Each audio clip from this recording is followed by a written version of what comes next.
Today, I'd like to talk to you about another aspect of the Gabby Petito story that might not seem overly apparent, but I think it is really important to understanding what was going on there.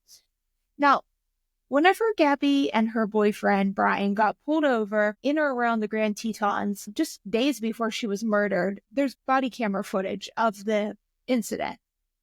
And while there's so much to unpack there, I want to unpack just one tiny thing that you might have missed.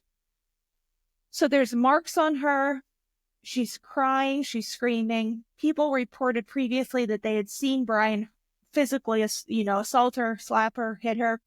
And the police are asking her, are you okay? What happened? And she's like, it's my OCD. It's my anxiety. It's my OCD. It's my anxiety. It's not Brian's fault. It's my OCD. It's my anxiety.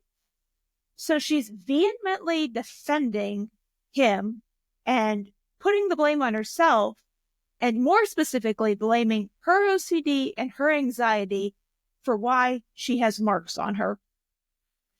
And as someone who is diagnosed with OCD, clinically diagnosed with OCD, and someone that was in a very toxic relationship with someone with narcissistic traits, I think it's a little insight into what might have been going on there.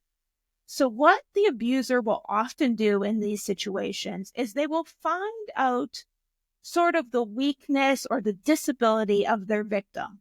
So if their victim, say, is, anything that's odd or different about them, maybe they're autistic, maybe they have OCD, maybe they have anxiety, something like that. And the abuser will pick and pick and pick on them about that. Now, the victim knows that this is a truth about them. They do have this, or this is who they are. Maybe they're autistic. Maybe they have OCD, like I said. And so they're already sensitive to how that impacts them and their relationship in their lives. And then the narcissist will dig and dig and dig at that and say, you're so weird. You're so awkward. There's something wrong with you. And then they will start to say that their reaction to that, their abusive behaviors, were due to that fundamental flaw in their victim.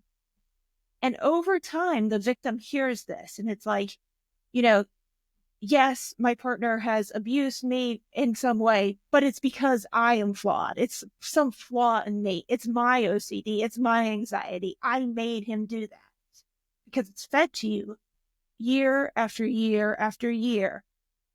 And that's, I think, what Gabby was doing. I think that she had been told by Brian for so long that his abusive behaviors were normal responses to her inherent flaw, her OCD, her anxiety, that she was, of course, quick to defend him. Oh, no, it's not his fault that I have marks on me from him.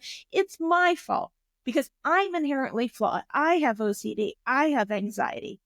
And this is just another way that the toxic person with probably a cluster B personality disorder will manipulate, control, and harm their victims, and then get the victim to believe that they are the cause of their own abuse.